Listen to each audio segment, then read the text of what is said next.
Appreciate you joining the show here. Sure. Very excited for the opportunity. Can you tell our audience a little bit about who you are? Sure. So I am one of 12 at the Illinois Hispanic Chamber of Commerce. We have a small but mighty team. So what I've been working on in the last year or so has been on the people side of business and helping small businesses compete when they're looking to attract or to retain talent. So that's an area that I've been spending quite a bit of time on. I also am a part-time graduate student at the University of Chicago Booth School of Business. So get a double shot of business every day. First of all, even though we're the Illinois Hispanic Chamber, the community we serve is very diverse. So we certainly serve Hispanic-owned businesses, but really our focus is on the small business community and either individuals who are looking to start a business or someone who may have a business but really wants to see it grow. And how has technology and internet as a whole has helped you as an organization to do more? Yeah, that's a great question because I think the internet technology is really a powerful tool, but you really have to be intentional about how you're using it. The way our business, the way our organization works is really based on connections. We are the convener, we bring together people, we bring together resources. So when you have something like, the internet or any of the tools that come with it, that really expands your capacity to reach a much bigger group and to help connect people a lot more easily. But what we're finding is sometimes the more things change, the more they stay the same. Ultimately it's about building those relationships in that one-to-one. So a lot of times what I'll see, or I think I've had the most luck with, is that making some kind of connection online or digitally, that's a really good way to start things. But a lot of times you want to shift people and get them face to face. So I think it's been something that's really, again, facilitated those connections. And then I'll say it really helped us to kind of maintain and organize those connections because, as you know, when you have the kind of reach like we do, and you're working with, even if it's a small team, being able to keep track of those things is really where some of the power comes from. Well, certainly. I remember when we met for the first time, I immediately looked you up on LinkedIn and I think I sent an invitation because that's kind of how I stay connected with people. And usually I just know that, hey, this is how I met that person, and then that kind of reminds me, hey, it even shows you when was the first time you actually was introduced to that person, right? Absolutely. So using technology just to stay connected is important. I know you touch over 500 or so businesses, throughout the year, and you're helping a lot of organizations. What have you seen, companies that you're helping, how are they leveraging technology and internet and overall the digital to kind of grow their business and help expand? Or if they're not using it, how, what are some of the areas where they're failing to do so? Another great question, because we're based in 1871, which is the center of technology in Chicago. So in some ways we have our foot in this world that's really focused on the brink of innovation and technology.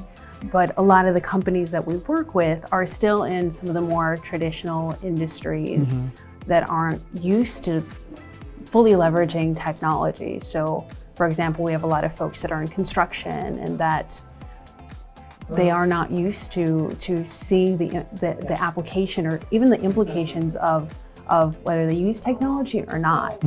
And so one of the functions that we have here is a lot of times helping people get business, whether it's through a government contract or if they're trying to look to work with a larger corporation. And when we make those connections, like you said, the first thing people look for is LinkedIn. They want to see that they have a website. They want to see that they have a website that's responsive, that most of the time people aren't even looking on their computer, they're looking on their phone. So that can really help a business, or it can, in some cases, hurt the business. That's true.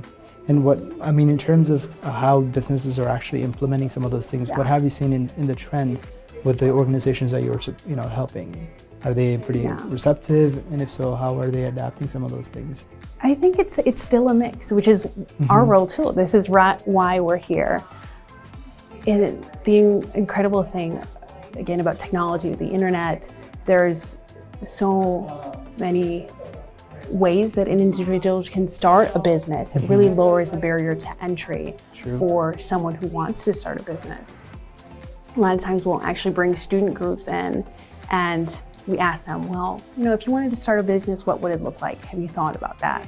And I can guarantee you probably 9 or 10 out of 10 times people will talk about some kind of technology, some kind of app. And we'll ask them, is that a technology company? And they say no, because it's just something that's just so innate to them. So you'll have some people who are fully embracing technology and don't even see that clear line between technology and business. They just go hand in hand. But then you'll also see some people who are still trying to catch up, and you'd be surprised, I think, by the fact that some people really aren't taking advantage. So you really are kind of seeing both sides of the coin on that.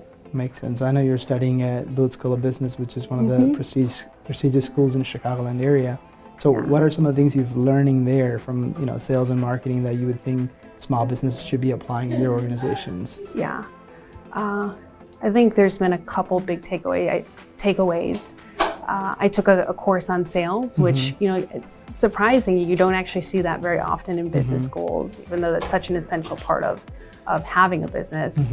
Again, we focused a lot on the power of one-on-one interactions and communications, but really, and I guess in particular, some really essential and what might seem like basic skills, like asking really powerful questions, asking things people don't expect, and storytelling. I think that's something that you hear over and over again, is that people naturally are built to gravitate towards stories, and that's something that really sticks in your mind.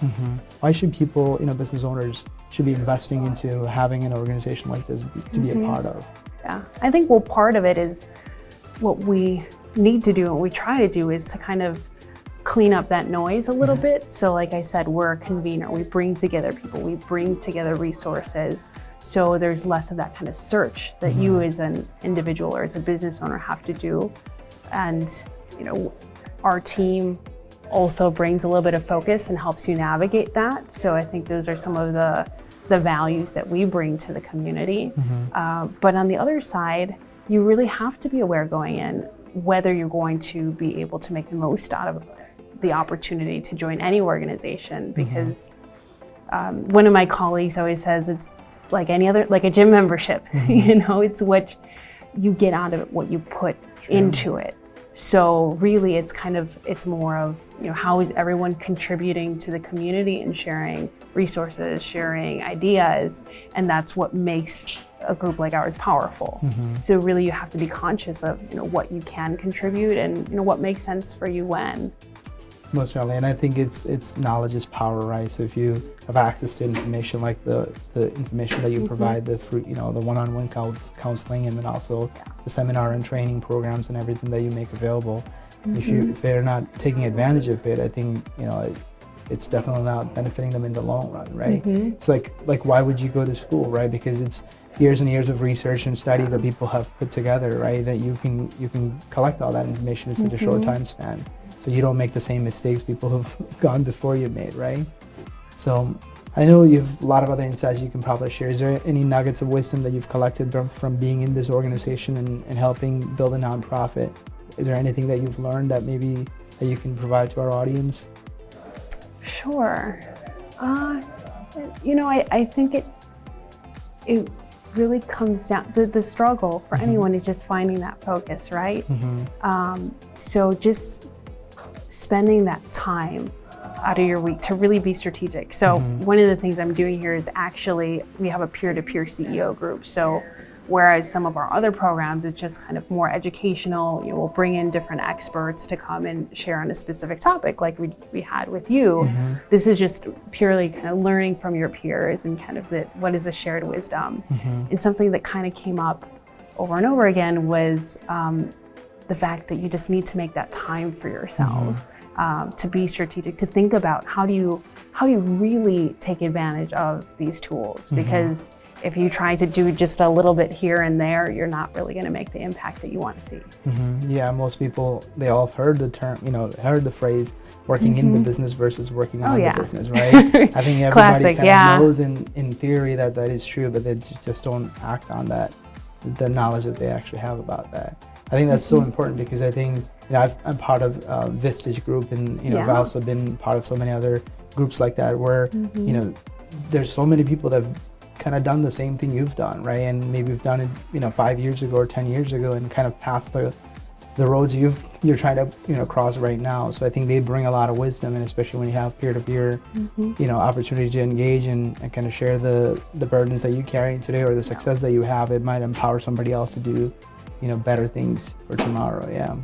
Appreciate you, joining us today and sharing some of the wisdom that you have, and thank you so much for what you do for the Chicago community. I'm happy to do it. It's really a pleasure to work with business owners like you that, that's really what keeps the rest of us going, that ability to change ideas into reality, and that's why I do what I do every day. Yeah, wish you all the best with your school.